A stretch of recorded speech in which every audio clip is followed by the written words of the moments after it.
ఇండియాలో newly constructed houses ఉంటాయి కదా, ఎక్కువగా ఏ సిటీలో సేల్ అయ్యాయో మీకు తెలుసా?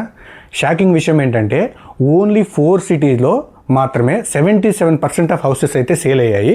సో అవేంటో చూద్దాం. అలాగే హైదరాబాద్ లాంటి బిగ్ సిటీ ఈ 4 సిటీస్లో ఎందుకు లేదో ఈ వీడియోలో తెలుసుకుందాం. మ్యాటర్ ఏంటంటే JLL రియల్ ఎస్టేట్ రిపోర్ట్ ప్రకారం ఈ 4 సిటీస్లోనే 77% హౌసెస్ అయితే సేల్ అయ్యాయి.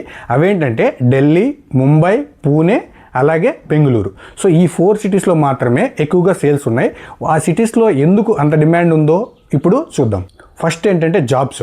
సో ఈ సిటీస్లో financial companies, MNC companies, startup companies, software companies, so ఈ కంపెనీస్ అన్ని ఎక్కువగా ఉండడం వల్ల ఎవ్రీ ఇయర్ లక్షల్లో ఉద్యోగాలు రావడము ఇది ఒక రీజన్ అనమాట. సెకండ్ ఏంటంటే శాలరీస్ అనమాట.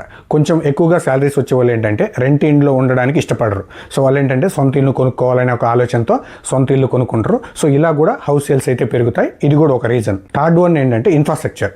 సో ఇందులో ఏంటంటే ఈ సిటీస్లో మెట్రో, ఎయిర్పోర్ట్లు, స్కూల్స్, హాస్పిటల్స్, సో ఇలాంటివన్నీ ఫెసిలిటీస్ ఉండడం వల్ల ఫ్యామిలీస్ ఇక్కడ ఉండడానికి ఇంట్రెస్ట్ చూపిస్తారనమాట.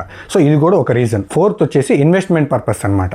సో కొంతమంది ఇన్వెస్టర్లు ఏంటంటే ఫ్యూచర్లో సిటీస్లో మంచి గ్రోత్ ఉంటుంది, మంచి ప్రైస్ వస్తుందని చెప్పి ఇన్వెస్ట్ చేసి హౌస్ని ముందుగానే కొని పెడతారనమాట. సో ఇది కూడా ఒక రీజను. సో ఇప్పుడు హైదరాబాదు ఎందుకు ఈ లిస్ట్లో లేదు? సో హైదరాబాద్లో ఇలాంటి ఇన్ఫ్రాస్ట్రక్చర్ అంతా ఉంది కదా, ఎందుకు లేదని మీకు సందేహం రావచ్చు. అదేంటంటే సో ఈ JLL పబ్లిష్ చేసిన రిపోర్ట్ ప్రకారం ఈ సిటీస్లో సేల్స్ అనేవి ఎక్కువ ఉన్నాయి కంపేర్ టు హైదరాబాద్. అంతేగాని హైదరాబాద్ మార్కెట్ వీక్ అని, హైదరాబాద్లో సేల్స్ లేవని కాదు.